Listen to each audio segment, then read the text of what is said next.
So I was reflecting back on our idea that God's grace is enough for us, right?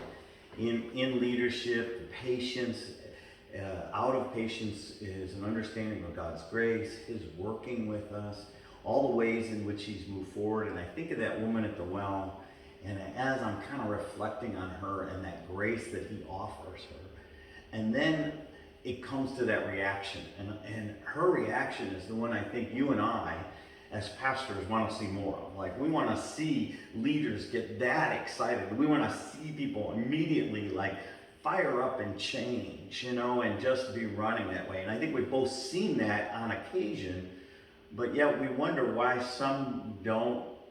Well, tell us the rest of the story. I think what happens when you receive the grace of God means that what does it mean? Grace simply reminds us that I don't deserve it. He's giving it to me. That's grace. Mm-hmm. I don't really earn it. I know my life is messed up, but He gives that grace to us. That's the grace. You cannot hold this grace. It's based on your belief and acceptance of God's love. It's there. It's visible for us spiritually. You may not see the grace. We can see people's actions, but God's arms are wide open to give you that grace.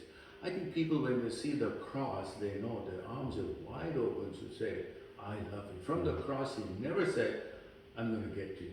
Right. I'm going to take revenge. That's a beautiful picture. The first word He spoke on the cross was, Father, forgive them, for they do not know what they're doing.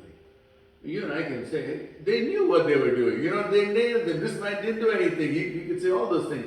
But yet behind the scene was His love, that they really didn't see me as they should have seen me. Forgive them. God sees us not as people see us, but He sees us deep inside of us.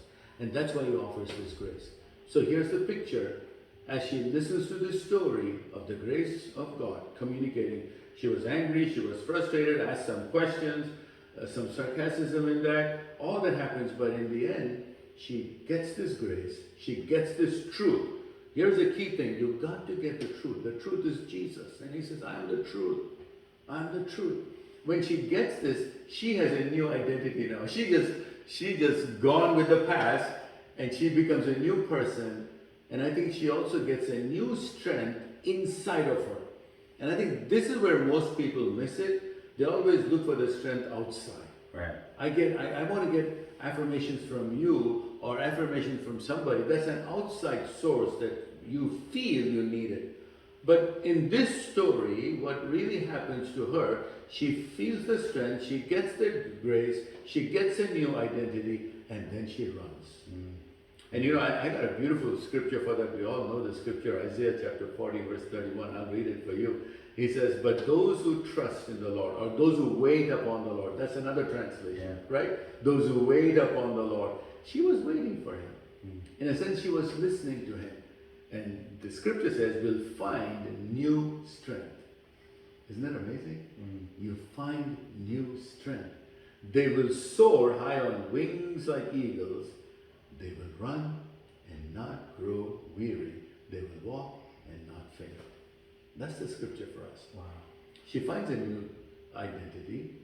She receives a new strength, because the past is, when people look at your past, they'll always put some mud on you, or they throw stones on you. They put you down. But if you talk to the Lord, He gives you this new identity. He gives you the new strength. And then, wow, beautiful scene is, she just doesn't get stuck in that zone by the well. She starts running, and she ran to the people. I mean, when God gives you the strength, you will run. Right. I mean, it's not literal running, but you will run from inside. Nobody can stop you from here on. And I just thought, in your life's journey, have you come across some people that try to stop you from reaching your destiny? Oh, of course. Even when I thought I knew what my destiny was before Christ, there were people who stepped in the way. And once you do, right, people often ask you questions. I don't even think they know that they are creating roadblocks. They're almost, are you sure you heard that at a church? Is that really, my call was so defined. Is that really what the pastor said when your call happened? Was that, you know, do you really think you should quit your job? Like, really, you're gonna quit everything? You think you're gonna get to stay in that house? That's not gonna happen. Well, how are you gonna feed yourself? How are you gonna pay your bills? You know, or they'll say, well, when I retire, I'll do something. I don't retire, or they'll insult you. We're not even saying, so your business was losing money when you sold everything? Yeah. Well, no, I followed him. Well, why would you do that? Like, all of those things are discouragements because you start to ask yourself, right? Or at least I did. Yeah. I asked myself, did I? Yeah. Am I crazy? Yeah. And what I've realized is he's given me a peace that goes beyond anything else, right? And in that, then it's out of that richness then that I can share my life. Very much like that woman at the well, right? Yeah. She ran and started telling people, and I'm sure people were like, what's she drunk on? What's she Yeah. doing today? Yeah. What's going on? And all of a sudden she's like, I met a man, he told me everything I knew about me. And they're like, whoa, right? And I'm sure there were people who questioned her and wondered, but yet there were some who came out to meet him. Yeah. Yeah. I mean, in your life, well, you know, did you run into the very first turn I made in my life to follow the Lord and serve the Lord, my own friends were laughing at me. They said, "Oh, come on, now you're some religious fanatic and this and that." I just didn't, and I said, "No, I really something happened inside." And you cannot sometimes, you know, sometimes people mean it well, right? And if you buy into that kind of a story, your life could be stopped.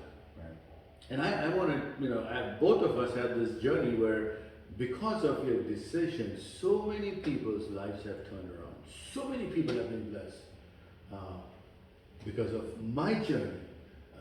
It's a history for many people.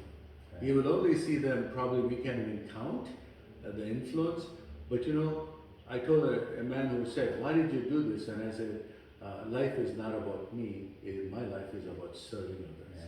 You know, that man, he was looked like a wealthy guy, but when I made that statement, he said, "Wow."